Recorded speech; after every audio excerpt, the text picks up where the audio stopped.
Hi friends, అందరికీ నమస్కారం అండి. ఇప్పుడే అందిన వార్త రాష్ట్ర ప్రభుత్వ ఉద్యోగులకు సంబంధించి నేడు తాజా సమాచారం. ఈ వీడియోలో వచ్చేసి 2 నుంచి 3 అప్డేట్స్ అయితే వచ్చాయన్నమాట. మే 7వ తారీఖు అండి. చివరి వరకు చూడండి, అర్థమవుతుంది. మొదటిసారి ఛానల్ వస్తే తప్పకుండా సబ్స్క్రైబ్ చేసుకోండి. చూస్తున్నారు కానీ లైక్ చేయడం మర్చిపోతున్నారు అనమాట. వెంటనే లైక్ చేయండి. ఇక మొట్టమొదటి అప్డేట్ అనేది రావడం అయితే జరిగిందండి. వయోపరిమితి 5 ఏళ్ల పెంపు. ఇక ప్రభుత్వ ఉద్యోగ నియామకాల్లో వయోపరిమితి పెంపు పైన కసరత్తు. అతి త్వరలోనే ఉత్తర్వులు జారీ చేసే అవకాశం అయితే. ఇక వయోపరిమితి పైన స్పష్టత వచ్చాకే కొత్తగా కొలువుల భర్తీ అనమాట. ఇక రాష్ట్ర ప్రభుత్వ ఉద్యోగ నియామకాల ప్రక్రియలో అభ్యంతరాలు, వయోపరిమితి పెంపు పైన ప్రభుత్వం కసరత్తు ముమ్మరం చేసింది. గత ప్రభుత్వం 10 ఏళ్ల పాటు వయోపరిమితి సడలింపు ఇవ్వగా ఇక ప్రస్తుతం ఉత్తర్వుల కాలపరిమితి తీరింది. దీంతో ఈ అంశంపైన స్పష్టత ఇచ్చాకే కొత్తగా ఉద్యోగాల భర్తీకి ప్రక్రియ ముందుకు తీసుకెళ్లేందుకు ఉద్దేశంతో ప్రభుత్వ చర్యలు వేగవంతం చేయబోతున్నారంటూ ఒక అప్డేట్ అనేది ఇవ్వడం జరిగిందండి. సో ఇక ఏదైతే మరో 10 సంవత్సరాల పాటు వయోపరిమితి పెంచినట్లుగా అప్డేట్స్ అయితే అందుతున్నాయి. ఇక ప్రభుత్వంలో ఆర్టీసీ ఉద్యోగుల విలీనానికి సంబంధించి వేయాలని కోరుతూ తెలంగాణ ఆర్టీసీ కార్మిక సంఘాలు ఆర్టీసీ ఎండీకి వినతిపత్రాల రూపంలో ఆప్షన్లు అయితే అందజేసాయన్నమాట. మే 1న ముఖ్యమంత్రి రేవంత్ రెడ్డి ఆర్టీసీ కార్మిక సంఘ నేతలతో భేటీ అయ్యే సందర్భంగా ప్రభుత్వంలో ఆర్టీసీ ఉద్యోగుల విలీనం, ఆర్టీసీలో గుర్తింపు సంఘం ఎన్నికలు కావచ్చు, ఈ 2 డిమాండ్లు దేన్ని అమలు చేయాలో ఆప్షన్ల రూపంలో అభిప్రాయాలను అయితే వెల్లడించాలని కార్మిక సంఘాలు సూచించాయన్నమాట. సో ఇక మొత్తానికైతే అపాయింట్మెంట్ డే ఏదైతే జూన్ 2న ప్రకటించాలని చెప్పేసి, సో జూన్ 2 వైపు కార్మికుల దృష్టి అయితే మొగ్గు చూపుతున్నట్లు ఒక అప్డేట్ అయితే రావడం అయితే జరిగిందనమాట. ఇక సంక్షేమ శాఖలో ఉద్యోగాల బదిలీ ప్రక్రియను అత్యంత పారదర్శకత చేపట్టాలని మంత్రి అడ్లూరి లక్ష్మణ్ కుమార్ అధికారులకు ఆదేశించారు.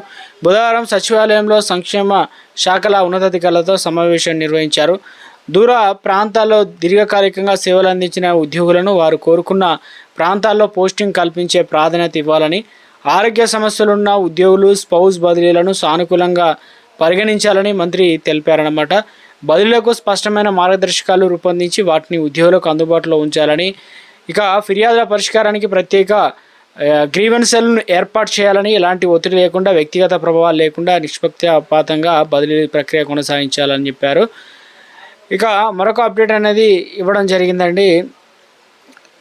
ఇక తెలంగాణ రాష్ట్ర వ్యాప్తంగా చూసుకున్నట్లయితే ఉద్యోగులకు సంబంధించి ఏదైతే పెన్షన్ల సమస్యలు తక్షణమే పరిష్కరించాలని చెప్పేసి పంచాయత్ ఇంజనీరింగ్ విభాగం రిటైర్డ్ ఎంప్లాయీస్ సంక్షేమ అంగం రాష్ట్ర ప్రభుత్వాన్ని డిమాండ్ అయితే చేసినట్లు అప్డేట్ ఇచ్చారు. పలు సమస్యలను దీర్ఘకాలం పెండింగ్లో ఉండడంతో వారి జీవనోపాధి కూడా కష్టమవుతుందని చెప్పేసి వెంటనే రావాల్సినవన్నీ కూడా వెంటనే ఇవ్వాలనే విధంగా అప్డేట్ అనేది ఇవ్వడం అయితే జరిగిందనమాట.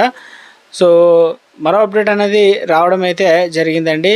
ఫలించినటువంటి ఏదైతే 3 ఏళ్ల నిరీక్షణ దేనికి అంటే ఏఎన్ఎం పోస్టుల రిక్రూట్మెంట్కు తొలగిన అడ్డంకులు, 3 రోజుల్లోనే ఫలితాలు. Multipurpose female health assistant ANM పోస్టుల భర్తీకి అడ్డంకులు తొలగిపోయాయి. కోర్టు కేసులు పరిష్కారం కావడంతో ఫలితాల విడుదలకు medical and health service recruitment board సన్నాహాలు చేస్తుంది.